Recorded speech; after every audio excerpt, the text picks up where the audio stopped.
काल माथेफिरू रोहित आर्यचं एन्काउंटर करण्यात आलं। 17 मुलांना ओलीस ठेवणाऱ्या रोहित आर्यला पोलिसांनी चकमकीत संपवलं। याच मुलांसोबत रोहन आहेर नावाच्या व्यक्तीला सुद्धा ओलीस ठेवण्यात आलं होतं। हाच रोहन आहेर झी 24 तास सोबत चर्चा करण्यासाठी थेट आपल्याशी जोडले जातात। आपल्या प्रतिनिधी मनश्री पाठक सध्या आपल्या सोबत आहेत आणि त्यांच्या सोबत रोहन आहेर आहेत। मनश्री, काय त्यांच्याशी बातचीत कराल? काय सध्याची स्थिती, नेमकं काय काय घडलं होतं?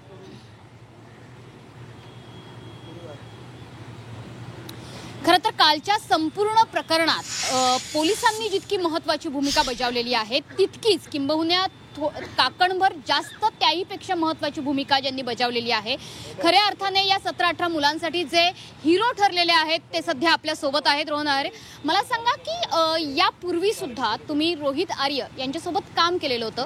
सुरुवातीपासूनचा घटनाक्रम सांगा, तुम्ही आर्य यांना कधीपासून ओळखता? 2012-13च्या दरम्यान आम्ही मुख्यमंत्री देवेंद्र फडणवीस साहेबांच्या वर्षा बंगल्यावर, तेव्हा ते मुख्यमंत्री होते, तर तिथून आम्ही त्यांच्या बंगल्यावर त्यांच्या समक्ष आम्ही नारळ फोडून लेट्स चेंज हा प्रोजेक्ट सुरू केला होता। तर त्यावेळेस मी साधं प्रोडक्शनमध्ये एक काम करणारा मुलगा होतो, पण मग तसं हळूहळू ते एक पिक्चर झाला, मग दुसरा पिक्चर झाला, तिसऱ्या पिक्चरला मी नव्हतो त्यांच्या, कारण की मला ते पेमेंट टर्म्स जमले नाही, कारण की त्यांनी माझे जुने पेमेंट्स थोडेसे पेंडिंग होते म्हणून। आणि मग त्याच्यानंतर आता एक 3 महिन्यापूर्वी नवीन त्यांनी माझ्यासाठी एक प्रोजेक्ट करशील का म्हणून विचारलं, तर मग मी त्या गोष्टीसाठी हो बोललो होतो। हा जो कालचा प्रोजेक्ट होता नेमका कसला होता? तुमचं शूटिंग सुरू होतं आणि एन्काउंटर ज्यावेळेस झालं त्यावेळेस तुम्ही कुठे होतात? हा जो कालचा प्रोजेक्ट होता हा लेट्स चेंज 4, जसं 1, 2, 3 प्रोजेक्ट ह्याच्या अगोदर झालं। 3 मध्ये मी नव्हतो, 4 मध्ये माझं हे 4चं कॉन्ट्रॅक्ट, हे मला त्यांनी कॉन्ट्रॅक्ट म्हणजे जसं पेमेंट बेसवरती आपण काम करतो, जसे दुसरे प्रोडक्शन हाऊसेस प्रोडक्शनवाले काम घेतात तसं घेतलं होतं। ज्यावेळेस ते सगळं घडलं त्याच्या 5 मिनटं अगोदर, 5-10 मिनटं अगोदर मी हातोड्यानी जिथे पोरांना डांबून ठेवलेलं होतं त्या जागेवरचा हातोड्यानी मी ती काच जोरात फोडली। त्यावेळेस मला लागलं पण सगळं ब्लडनी, आणि काल झालेल्या जखमा आहेत या। आणि जशी मी काच फोडली त्यांनी माझ्या तोंडावरती पेपर स्प्रे मारला आणि मी त्या जिन्यांवरून गडगडत खाली पडलो। कोणी पेपर स्प्रे मारला? रोहन आर्य, रोहित आर्यने। रोहितने पेपर स्प्रे मारला, हॉट स्प्रे काय ते काल रात्री आम्हाला कळलं। तर ते आगाग मारायला सगळं सुरू झालं। मग मी तसंच परत उठलो, पळत सुटलो पोरांकडे। जेव्हा मला पोरांना पॅनिक नव्हतं करू द्यायचं म्हणून मी त्यांना जास्त समजू देत नव्हतो का आतमध्ये काय झालं किंवा काय। मी फक्त यांची परमिशन घ्यायचो, रिक्वेस्ट करायचो यांना, आणि तिकडे टर्न मारून त्यांच्यापर्यंत पोहोचायचं, खायला प्यायला त्यांना हे करत होतो। पण मग जसं ते सगळं काच बस्ट झाली आणि मला खालून पोलिसांनी त्या खाच्यातून मला इन्फॉर्म केलेलं होतं का आम्ही मागून येतोय, आणि मग ते मागून येतील म्हटलं हा काही ॲडिशनल काय बोललं म्हणून मग मी इकडनं पोलीस लोक तिकडनं खिडकीतून, मागच्या बाथरूमच्या खिडकीतून घुसले आणि मी इकडनं घुसलो आणि मी अगोदर पोरांना तिकडनं काढायला स्टार्ट करून टाकलं। आणि जे त्या रोहितच्या बरोबरचे 3-4 जण होते ते त्या ऑफिसरनी तिकडनं मी ज्या पोरांना घेऊन जेव्हा खाली पोचलेलो होतो स्टुडिओमध्ये, मी पोरांना म्हटलं होतं की जोपर्यंत मी येत नाही तोपर्यंत दरवाजा उघडायचा नाही, आणि मग ते मी लॉक करून टाकले पोरांना। मी पुन्हा वरती पळायला गेलो, तेवढ्यात पोलीस ऑफिसरनी त्या मॅनला म्हणजे रोहितला शूट केलं, काय म्हणतात त्याला, ते जे काय आहे ते केलं।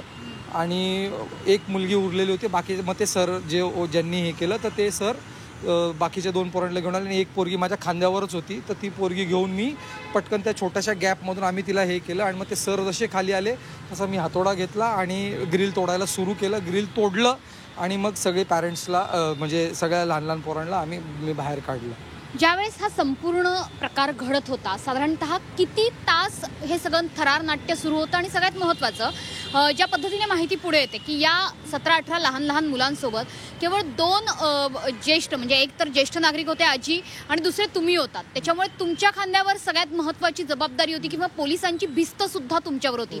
पोलिसांनी तुम्हाला काही सूचना केल्या होत्या की तुम्ही त्यांना पकडू शकता रोहित आर्याला? पोलीस मला जसं त्यांना कळलं का ते एक खाचा तयार झालेला आहे खाली, पोलिसांनी ते वाकडं तिकडं करून त्यांनी तो गॅप रेडी केलेला होता बाथरूमच्या इथे नाही, जिन्यांच्या इथे खाली। तर मग ते तिकडनं मला कंटिन्यू कोऑर्डिनेट करत होते आणि ते मला बोलत होते का पॉसिबल असेल तर मग मी त्यावेळेस त्यांना एक्सप्लेन केलं का डबल काचचं दरवाजा आहे, तर ते तिथपर्यंत डायरेक्ट ॲक्सेस होणं पॉसिबल नाही, आणि तिथपर्यंत पोचलं तरी तो रोहित मागून अशी गन दाखवतोय किंवा मला सारखं हेच बोलायचा का तू जर जवळ आला तर मग मी हे आग लावून टाकेल, तू जर जवळ आला तर मी हे आग लावून टाकेल. आणि ते पोरं लहान लहान तिथे बसले. आग लावण्याची म्हणजे रोहित आर्याजी धमकी देत होता. एक तुम्ही म्हणताय की त्याच्या हातात गन होती, ही इन्फॉर्मेशन तुम्ही पोलिसांना दिलीत की त्याच्या हातात गन आहे? हो हो हो, लगेच मला जसं कळलं तसं मी लगेच खाली जाऊन त्या खाच्यातून चढलं. कधी दाखवली रोहित आर्याने गन? 2-3 वेळेस दाखवली. आणि दुसरी जी आग लावण्याची धमकी जी व्हिडिओ मध्ये सुद्धा त्याने दिलेली आहे, आग लावण्यास करता त्याच्याकडे काय साधनं होती? ते एक सोल्युशन असतं जे शूटिंग मध्येच वापरलं जातं. ते सोल्युशन थोड्या प्रमाणात असेल तर ते लगेच जातं निघून, म्हणजे बा शूट पुरती यूज केलं जातं. परंतु त्यांनी काय केलं होतं, जो आमचा मास्किंग क्लॉथ असतो तो सगळा गोळा करून ठेवला होता एका ठिकाणी आणि त्या क्लॉथच्या बाजूला पोरं बसवलेली होती आणि त्याच्यावरती त्यांनी ते सगळं ते टाकून ठेवलेलं होतं आणि त्याचा वास खालपर्यंत येत होता पूर्ण. म्हणजे ते फ्लेमेबल होतं, ज्वलनशील. म्हणून मग त्या पोरांच्या सिक्युरिटीच्या पुढे मग मी किती इंटरव्हेन करणार, म्हणून मग थोडंसं परत थांबलो आणि मग त्या पुढचे हातोडा जेव्हा भेटला तेव्हा ती काच फोडून टाकली आणि मध्ये पळून पोरांना सगळ्यांना बाहेर काढला. आणि त्याच वेळेस मला खालून सरांनी इन्फॉर्मेशन पण दिली होती का आम्ही मागून येतोय. तर माझ्यासाठी सेफ होतं, कारण की स्वतः इन्स्पेक्टर साहेबांनी ते जे होते त्यांनी मला सांगितलेलं होतं का रेडी राहा, आम्ही मागून यायची तयारी करतोय. रोहित आर्य अशा काही करू शकतोय किंवा काहीतरी चुकीचं घडतंय हे तुम्हाला कधी समजलं आणि तुम्हाला प्रत्यक्ष धमकी मिळाली का? कारण ज्या पद्धतीने तुम्ही सांगताय की एका कापडावरती सोल्युशन टाकून, ज्वलनशील पदार्थ टाकून त्यांनी मुलांना आजूबाजूला बसवलेलं होतं, वारंवार धमक्या दिल्या जात होता, त्यांचं असं करण्यामागचं नेमकं कारण काय होतं? बघा, ते त्यांचं कारण मला एक्झॅक्ट तुम्हाला सांगितलं का त्यांनी, जे त्यांनी व्हिडिओत सांगितलं? हो, कारण की 2-3 वेळेस आम्ही त्यांना बोललो का, म्हटलं सर काय प्रॉब्लेम असेल तर सांगा मला, मी बोलायचा प्रयत्न करतो. ते बोलतात नाही मला ते दीपक केसरकर मला त्यांनी खूप अन्याय केलेला. मी म्हटलं ते बोलत होते का मग तू आण त्या माणसाला समोर. मी म्हटलं माझं असं काही नाही, पण मी त्यांना तिथे पण बोललो, म्हटलं आमच्या इकडचे आमदार आहेत, म्हटलं त्यांच्याशी बोलणं करून कसंही करून म्हटलं ते तिथपर्यंत पोचतं. कारण की रोहित पुण्यामध्ये राहायचा म्हणून मग पुण्याच्या जवळचा आमदार कोण आणि आमच्या सगळ्यांसाठी ॲक्च्युली बघायला गेलं तर ते प्रत्येक प्रॉब्लेममध्ये उभे असतातच. म्हणून मग मी बोललो का, म्हटलं मी सुनील अण्णांना सांगून बघतो एकदा आणि तुम्ही जर हे करत असाल तर म्हटलं मी थांबव, मी पण ट्राय करतो. पोलीस जर तुमचं ऐकत नसतील तू निघ, मला म्हणे तू इकडनं निघ, नाही तर हे बघ मग लायटर ते वगैरे, मग ते थोडंसं जास्त, म्हणून मग मी पण जास्त हे नाही केलं त्याला. सकाळपासून मनस्थिती कशी होती रोहित आर्याची? आम्ही जेव्हा सेटवरती गेलो तेव्हापासूनच ओरडारड त्यांची चालूच होती, हे खरं आहे. चिडचिड करत होते? हो. असं वाटत होतं तुम्हाला की इतका काहीतरी भयंकर प्रकार ते करू शकतो? एवढ्या लेवलवरती जाईल हे असं कधीच म्हणजे अंदाजच नव्हता का हे असं काय, जी फेक सिच्युएशन आपण काय म्हणतो त्याला, फिल्मसाठी आपण जे मुलांकडनं रेडी करून घेतो ते तो ओरिजिनली सगळ्यांकडनं करवून घेत होता. हे काही लांबपर्यंत संबंध नव्हता या गोष्टींचा. तुम्ही अनेक वर्ष रोहित आर्याला ओळखता, म्हणजे ज्या पद्धतीने तुम्ही काम केलं आधी, अशा पद्धतीने कुणी माणूस वागू शकेल, इतकं वाईट गुन्हेगारी स्वतःला प्रवृत्त करू शकेल असं त्यांच्याकडे बघून वाटत होतं का? जनरल ते त्यांच्या आयुष्यात कसे होते, ते फॅमिली मॅन होते का, कुटुंबासोबत कसे होते, समाजात वावरताना ते कसे होते? तसे तर ते कायम चांगलेच होते, म्हणजे चांगले इन द सेन्स आता सगळ्यांसाठी ते बेसिक जसा बॉस असतो तसं ते प्रोजेक्ट आपण केलं. एवढं त्यांच्या फॅमिलीपर्यंत हे नाही, पण त्यांची वाईफ पण, म्हणजे आमच्या जेव्हा आम्ही शूटिंगला असायचो तेव्हा त्यांची वाईफ पण हेल्पिंग नेचरची होती, त्यांचा छोटा मुलगा तो पण हेल्पिंग नेचरचा असायचा, सगळं तशा टाईपचं होतं. आणि मी एकटाच नाही, आमची एंटायर टीम, म्हणजे किरण दादा बोला किंवा अमोल दादा बोला, तर ते लोकसुद्धा, म्हणजे त्यांनीसुद्धा बघितलं का तो खूप हेल्पिंग नेचरचा माणूस होता. पण मग आता ते त्या दिवशी 2 दिवसापासून त्याचं काय चालू होतं ते मला थोडंसं डाऊटफुल वाटत होतं.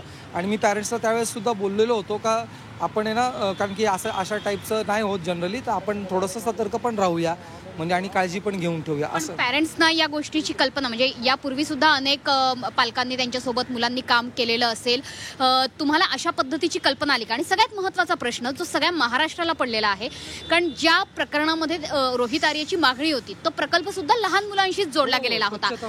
हां, तर अशा पद्धतीने लहान मुलांशी वर्तन करू शकेल कोणी, असं त्यांच्या बिहेवियरवरनं तुम्हाला कधी वाटलं का?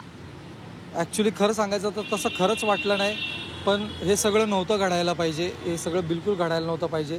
ते जर एवढं खरंच लहान मुलांची काळजी घेत होते तर त्यांनी लहान मुलं ट्रॉमाटाईज होतील किंवा लहान मुलांसमोर अशा सगळ्या सिच्युएशन्स नाही आल्या पाहिजे याची त्यांनी काळजी घ्यायला पाहिजे होती. त्यांनी जर त्या गोष्टीची काळजी घेतली असती तर डेफिनेटली आपले प्रशासन खालून इन्स्पेक्टर साहेब कंटिन्यू त्यांना कन्व्हिन्स करायचा प्रयत्न. मात्र यामध्ये प्रश्न एवढाच उरतो आहे की प्रशासनाला खरोखर एन्काउंटरची गरज होती असं तुम्हाला वाटतंय?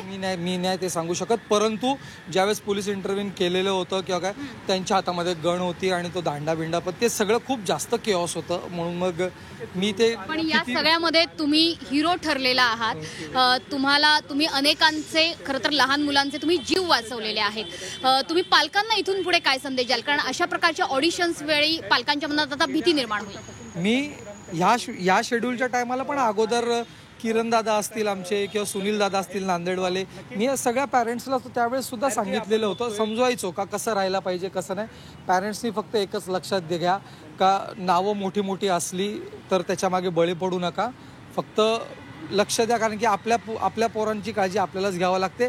त्यांच्याकडनं 2 पैसे कमवले जातील म्हणून पॅरेंट्स लोकांनी पोरांना घेऊन कोणत्याही ऑडिशनला जाणं, प्लीज ऑडिशन्स व्हेरीफाय करा, सगळ्या गोष्टी करा.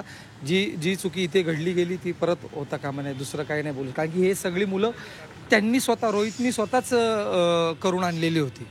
नक्की. त्याच्यामुळे आपण बघतोय की रोहित आहेर हे ते आहेत की ज्यांनी कायमच स्वतः आपल्या सुरक्षेला प्राधान्य न देता सगळ्यात महत्त्वाचं त्यांनी काम केलेलं होतं की ज्या पद्धतीने त्यांनी इतर लहान मुलांना वाचवलेलं आहे. स्वतःच्या खांद्यावर त्यांनी एका मुलीला घेतलं आणि त्यानंतर ते खाली उतरले. इतकंच नाही तर हातोड्याने त्यांनी काचही तोडलेली आहे. त्याच्यामुळे एकंदरीतच जितकी पोलिसांची कामगिरी महत्त्वाची आहे तितकीच या रोहन आहेर यांची सुद्धा कामगिरी महत्त्वाचीच आहे. मात्र अशी घटना पुन्हा होऊ नये, अशा पद्धतीने इतक्या मानसिक दारुण अवस्थेपर्यंत माणूस पोहोचू नये याची काळजी प्रशासन, समाज आणि आपण सर्वांनीच घेण्याची गरज आहे. नक्कीच मनश्री, कालच्या सगळ्या ओलीस नाट्यामध्ये रोहन आहेर यांनी सुद्धा महत्त्वाची भूमिका बजावली. धन्यवाद बातचीत केल्याबद्दल.